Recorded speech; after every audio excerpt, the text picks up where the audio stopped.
Now let's go over those answers to the questions about Lydia together. Question 1. What are some interventions that could support Lydia? Of course, normalizing Lydia's emotional response is very important.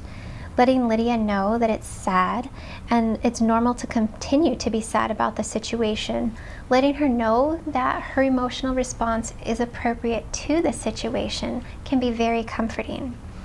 Ensuring Lydia has a support person available, limiting the number of caregivers assigned to her care, and providing her with a private room away from children, babies, and new mothers can also be very important to Lydia. Number 2. How could you prepare Lydia for her procedure?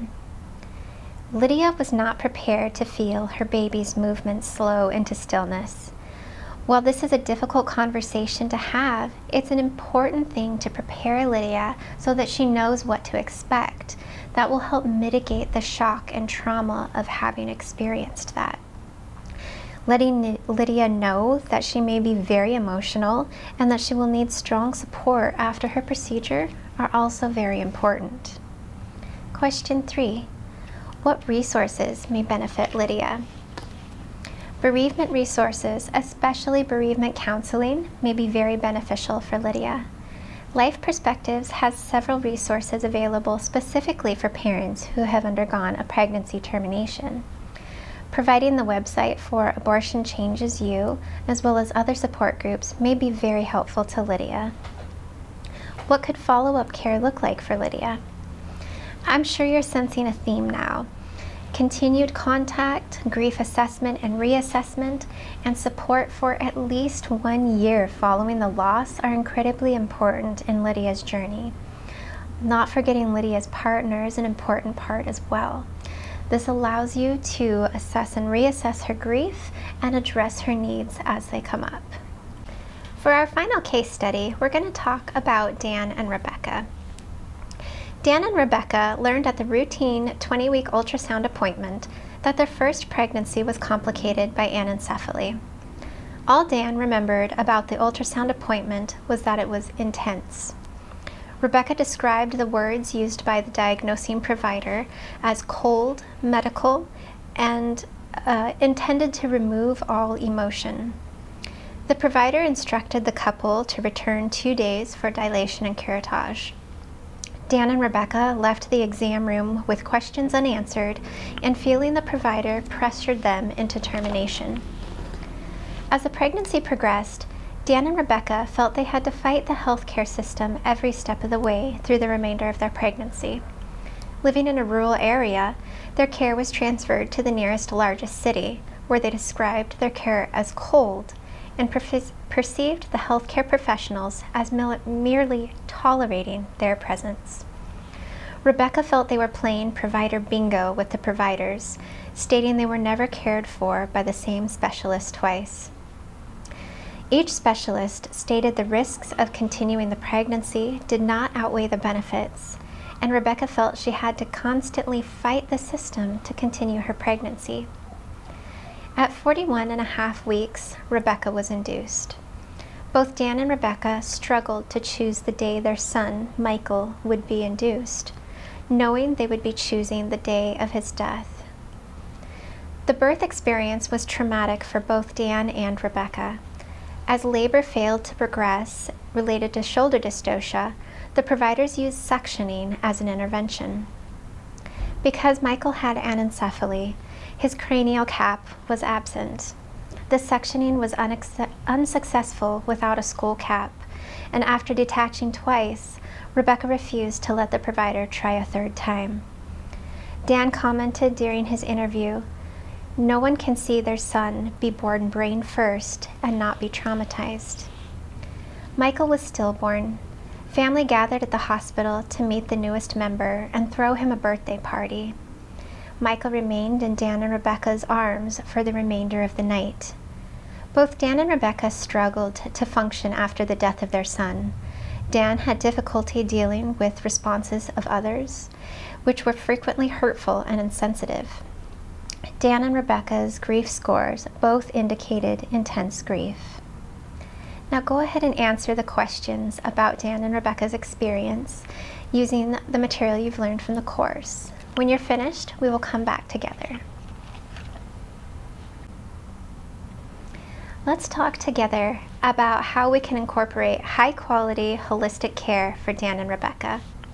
For question 1, how could you communicate to Dan and Rebecca that their pregnancy was complicated by anencephaly? Just as with Chloe, this conversation with Dan and Rebecca about their pregnancy could be considered a high-stakes conversation. Altering the environment, avoiding medical jargon, offering a warning shot, and allowing Dan and Rebecca time to process the information is very important. Providing multiple forms of information, such as websites, pamphlets, brochures, and information about support groups is also important.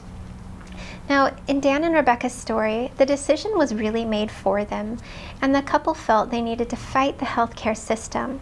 So remember, put Dan and Rebecca in control of their care. Put them in control of the shared decision making so that they can make a choice rather than fighting with the system to live without regrets regarding their decisions.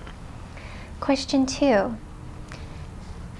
What are some interventions that could improve Dan and Rebecca's experience?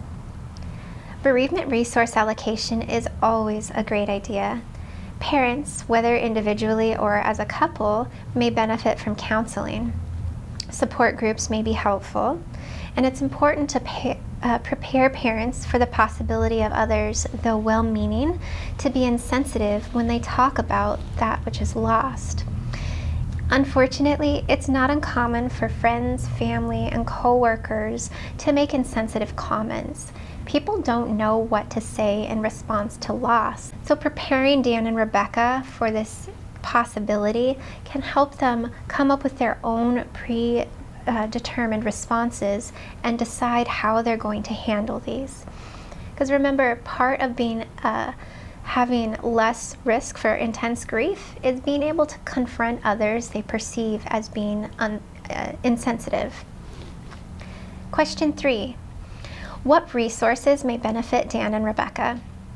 Like the others, bereavement support and counseling are critical to offer following a life-limiting fetal diagnosis.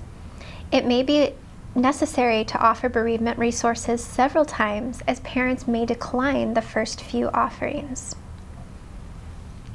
Parents may not know what they need, and so as healthcare providers, we can at least provide options for the parents rather than waiting for them to tell us what they need. And in that comes with assessing their needs and reassessing their needs, because as the pregnancy continues and transitions, after the completion of the pregnancy, the needs of the parents will continue to evolve. Question 4. What could follow-up care look like for Dan and Rebecca? Remembering that grief does not resolve with the completion of the pregnancy is absolutely critical. That reminds us to provide that follow-up care, to continue to call the parents, to send out those sympathy cards, maybe on the birthday, maybe at Christmas or other culturally important holidays. Remembering follow-up care for both partners is also important, and trying not to marginalize or disenfranchise the grief of either. So thank you so much for taking this course. I know that was a lot of content to go over, and much of it was difficult to hear, but it's so important, the work that you're doing, and you have such an important role as being an advocate for these parents. I would encourage you to take care of yourself as you do this important work, because this is an incredibly emotional experience to be a part of. Life Perspective offers several self-care courses that provide suggestions for self-care that are easy to integrate into everyday life, as well as providing the rationale for providing that self-care. In your resources, the reference materials also provide references for vicarious resilience as you do this important work. And again, the work you're doing is vitally important. I thank you for what you are doing. Provided here is my contact information. I welcome comments, questions, and collaboration, so please feel free to reach out to me or any other members of a Life Perspectives team. And again, thank you for taking this course. I hope you're able to take away valuable information addressing the parental care of individuals following the diagnosis of a life-limiting fetal condition.